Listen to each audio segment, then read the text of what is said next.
everybody. Welcome back to the YouTube channel. We're so excited to be here today. We have just recorded for Hispanic Heritage Month, and we're moving into Filipino Heritage Month.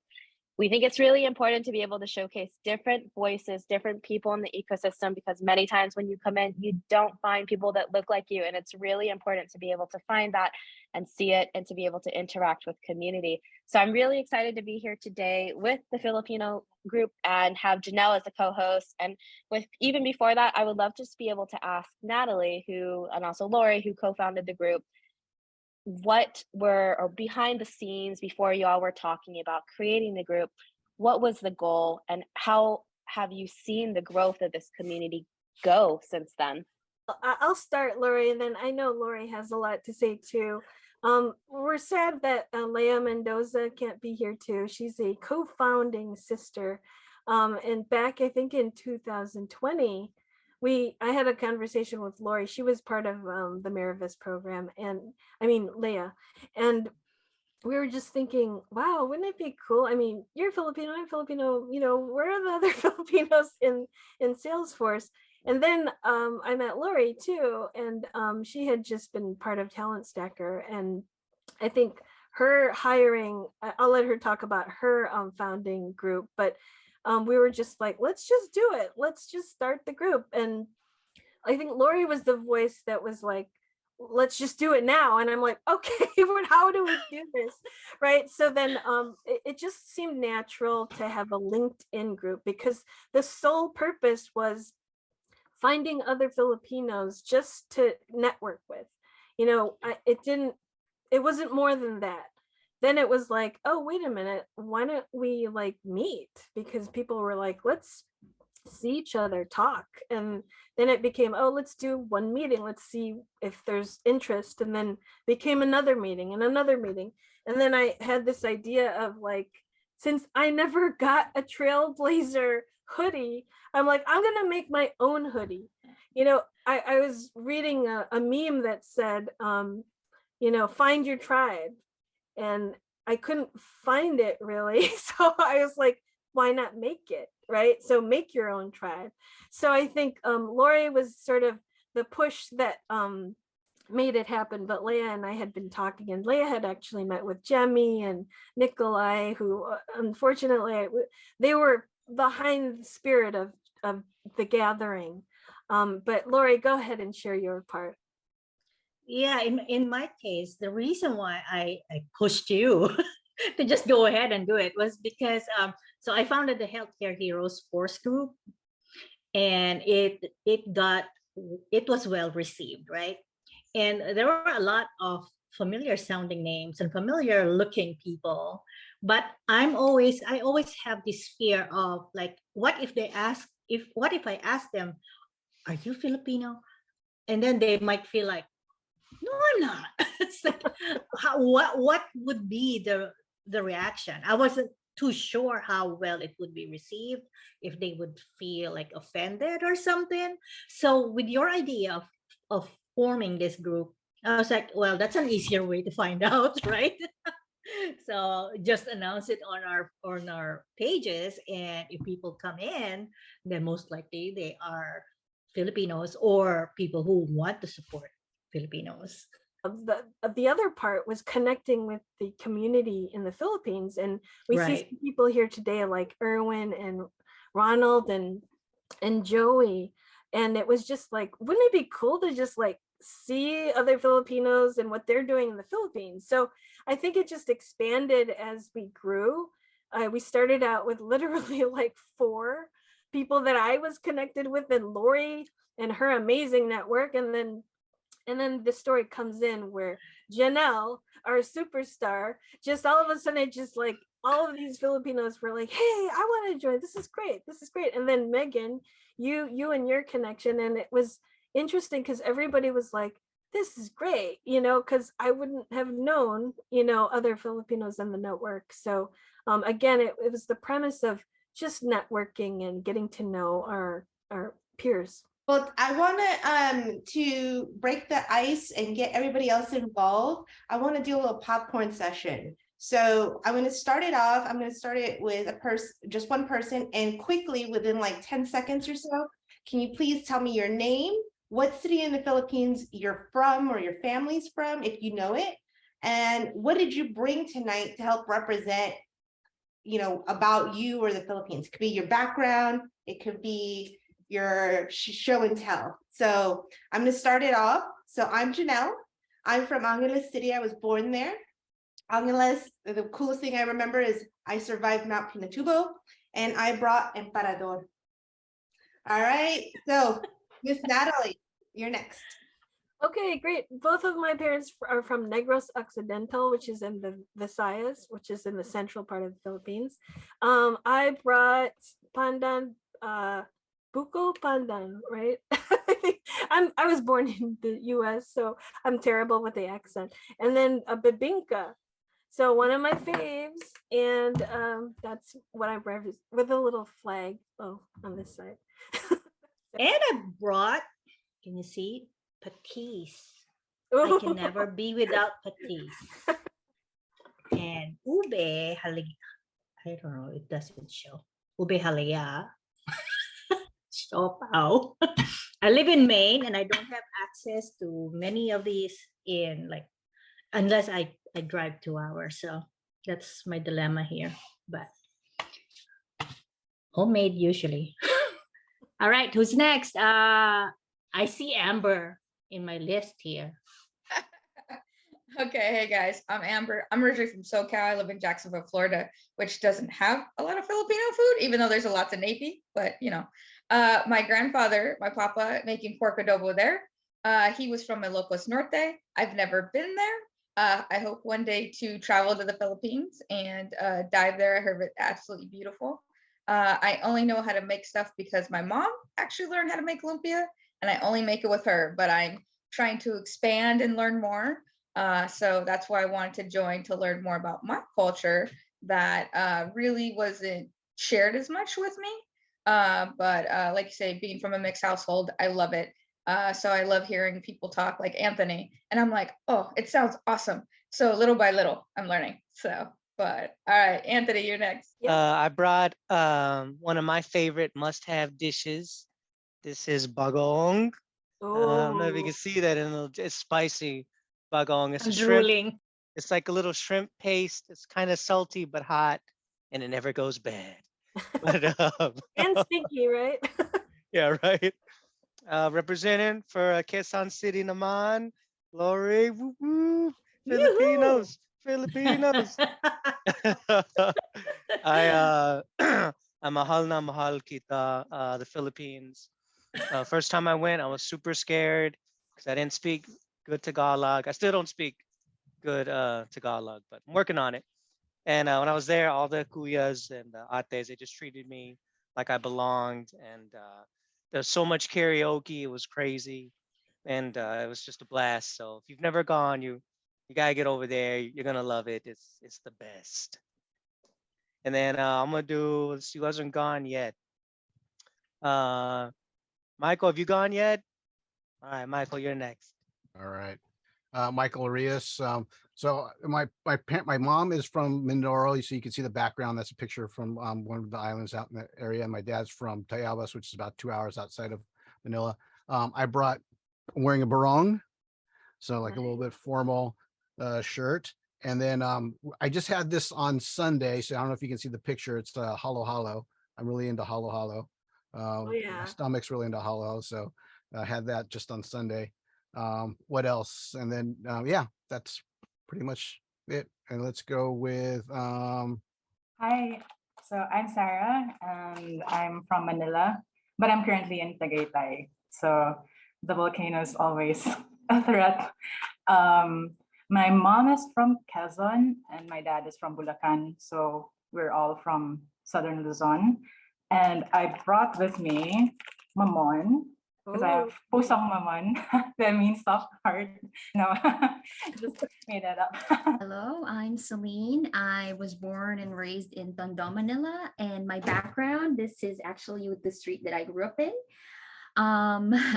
So I was born and raised in Tondo, Manila, and we moved to Cavite when I was in high school, and then we came back to Tondo. So I've been in a couple of places. I immigrated to the United States when I was 26, And so that's a couple of years back. And I'm actually wearing a shirt that my dad brought from Vegan when he visited.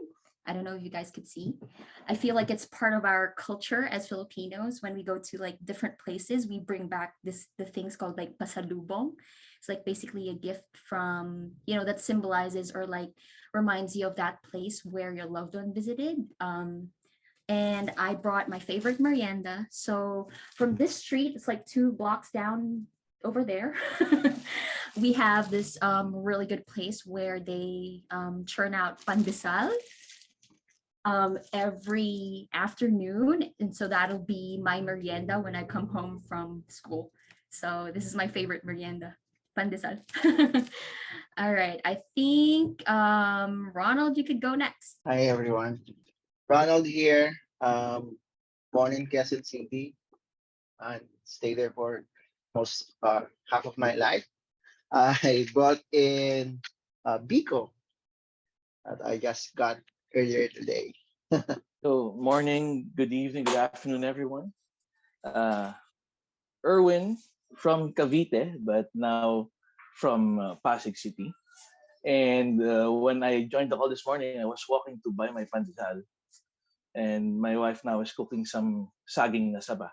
Hi, I'm Kessie. My dad's parents, so my grandparents are from northern Philippines, and I have my flag shirt on today. So, and I'm currently living in Oceanside, California. My mom is from Leyte, so the Visayas, but I was born in Angeles City. Yay! Awesome. So now it's time for questions. Thank you everybody so much for introducing yourselves. So this is going to be a fun question. And what is a stereotype? And anybody can take this question at any time. But what is a stereotypical Filipino thing that you identify with the most? Healthcare worker. Yep. My dad was in the Navy. My mom was a nurse. That I'm really, really short. Extra rice. So what do you guys think? What does it mean to be a Filipino? Like everybody has a definition of like Filipinos. What does it mean to you to be Filipino? I grew up kind of ignorant. Like I didn't know how long the Spanish were there. And I didn't know about how long Americans were there and that we're Malay and we're also Chinese. And so we're made up of like all these different cultures, but like, so we're very diverse and we're very mixed. So it's hard to identify as like one separate thing for one person. And I feel like different sectors of Filipinos are like, oh, I'm definitely not Chinese, or I'm definitely am Spanish. So I think different Filipinos identify differently. What do you guys think? I feel like it's go ahead. I feel like it's community. Like my grandfather always was, let's go take the vegetables to so and so, to so and so. And I didn't even know what kind of vegetables they are, right? Okay, Papa, let's go. Right? I don't know half the stuff is. And I thought everybody's grandfather was Filipino too. I didn't know. So I was like, but I think it's just that community to feed, to care, and love on one another. So for me, it's less like, hey, yes, his mother was Chinese and things like that, but it was just the caring and the sentiment to make sure how little or how much you had, that the people around you were loved and fed and knew that they had someplace to go. So that's why I love Salesforce, because I feel that, you can like go in and pour back in, because from him, that's what I felt. And so that's what, for me, that's what being Filipino is. Yeah, I agree 100%. The ecosystem is so big on Ohana, and it's easy to say that, but then when you get to work with so many different admins and they reach down and they help you out, and you're like, wow, these guys are a lot like Filipinos. Like, is Salesforce run by Filipinos? Because it's pretty ironic. A lot of love here, and I appreciate it. One thing also that I noticed among Filipinos, they are very resilient and they are such positive-minded people. Like in the face of hardships, they always manage to get out of it.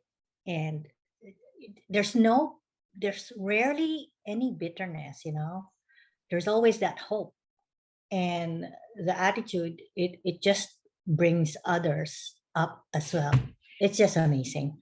Lori, if you don't mind, I'll chime in there because Yeah. you just described my mother-in-law.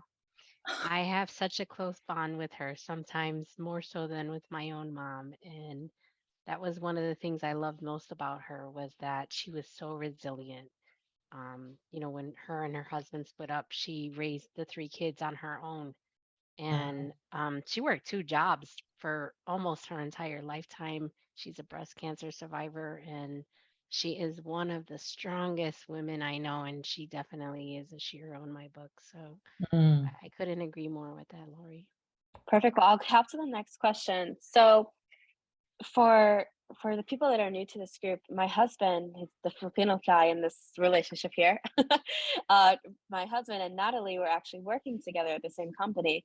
And with my husband being in the military, surrounded by so much diversity, like being Filipino for him didn't really stick out as much anymore. And it wasn't until he started working with Natalie and other people at your company at that time, he started resonated with, okay, well, me and Natalie look like each other. This is really good to have. It's a community. And I think sometimes like we do recognize the fact that we're kind of, well, who looks like us in tech? Are there more like Hispanics, for my example, coming into tech? Are there more Filipinos? Like just different ranges of people coming in. And I think we're starting to see it more. And to Natalie's point, representation matters. So I would love to be able to ask you, like, what have your experiences been like being Filipino in the tech space? And what are some barriers that Filipinos face when starting their tech journey? I mean, In my case, there's not a lot of techie Filipino tech professionals that I could tap on for support. But I mean, Lori, you've been that for a lot of people, including me. Like I really, I'm very lucky because when I came and like when I was starting my transition to the ecosystem, Lori created the Healthcare Heroes Force group. That was like the first thing. And then the second thing was this group. And I feel like it kind of like I was so excited when I first attended the meeting for this group because I really felt that I needed like a home group, Right. And my very first user group was actually an admin group from the Philippines. So I actually was on Zoom at around 11 o'clock. So everyone in my household was already sleeping, but I was on Zoom because I really wanted to be on this meeting. And I felt that I would be more comfortable having my first user group with like people I can kind of relate to and have like similar backgrounds with. And so I really felt comfortable being in that group. And then that's when I got the courage to like, hey, seek out like different groups in the ecosystem. So that's what spurred me to actually, hey, let me see if I could find other people, or like I could attend other user groups. So that's when I started attending the New York City user group because I'm based in New York City right now. And just seeing how success stories like Lori's and Janelle's, like that's really encouraging because how you see these people and you're like, oh, I can actually make this happen. This is actually something that's within my reach. So like just having this group and having representation, like you said, is actually very comforting and very encouraging. I feel like to answer your question, like one roadblock for Filipinos in general, I feel like is we're kind of like very introverted in like meetings like this. Like I feel like when like I kind of have like meetings wherein like only a couple of people are speaking up, and I feel like, and myself included, because I was kind of trained when I was growing up, like to just listen and like, be in the background, be a fly on the wall. And I feel like that kind of is one thing that I myself is improving on because I really want to have my voice, her. Like I have experiences that other people might relate to and might find encouraging or inspiring. Yep. Cool. So the last question I have for you guys, it's something fun. I'm gonna go around pointing to each of you guys on the screen. We're gonna say our favorite part of this group. I'll go first. I'll say thank you to the creators of this group for making a community, for making a home. I've never, out of all the groups that there are out there, this is the most homiest place, funnest place. I mean, where else can you just bring your food and take a picture of it? So thank you to everybody coming in. Thank you for supporting the Level Pandan. And I will pick on Janelle and we'll go from there. Janelle, what's your favorite part of the group? I love that this group is not afraid of being mavericks. I mean, there has been some spicy conversations, spicy. And we're not afraid of like going there and talking about it. And then, we're still family. We're still here and we're still okay with it, and we haven't chismissed, which, I've been watching to see if it was going to leave. We haven't chismissed. So appreciate that, you guys. All right, Amber, you're next. I appreciate as a veteran and part Filipino, like I didn't grow up, I got criticized for not speaking it, for not eating all the foods, for not being right, and usually by the older women, right? It would like, oh, you don't? And then walk away, right? So like, so I love this group, but also too being able to learn, an opportunity to come and network. And like I said, I think Natalie hit me up, but like having conversations with Megan, being part of that military community and understand like, hey, I'm reframing Janelle, and like watching your videos when you do the podcast. And I was like, oh, I got those bat wings, and like, I'm trying to be healthier and stretch and do all the things, right? Like, and seeing Lori's stuff and Natalie, and everybody's been willing to share, and Natalie shared some things. And as I'm coming and I'm like, man, I got to do my LinkedIn. I got to do this. I got to do that. And they're like, everybody's like, it's cool. It'll happen. Right. And so just that, like, hey, everybody pours into everybody. And then Anthony's going to Florida Dreaming. Right. And so I get to see him for the first time. But like you talk about just mentors and people who are excited for you. And so I love that, where people are just happy no matter where you're at in the journey. So that's just my favorite part of that. So Blanca, let's go to you, because I feel like every time you talk, like I'm learning something. You have that. You know what I'm saying? I love most about this is the inclusivity, right? Like I'm Filipina by marriage, right? And I love that family and I'm so close to them. And it feels like even though my husband and I have only been with each other 20 years, it's been a lifetime of growing up with them because we're so close. And I think that that's a space that not everybody has. Not everyone has that connection, right? When we talk about really feeling like we belong somewhere.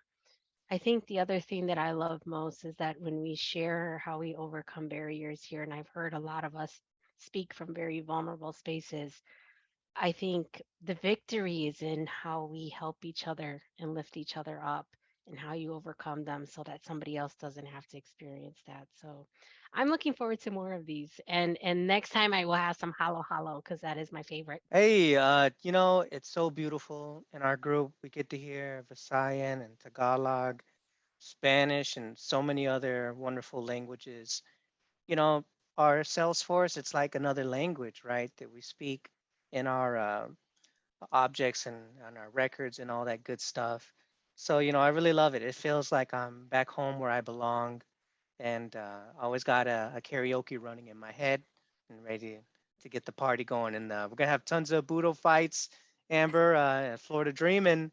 Woo! For me, about this group is the selflessness. I feel like people are very selfless in this group.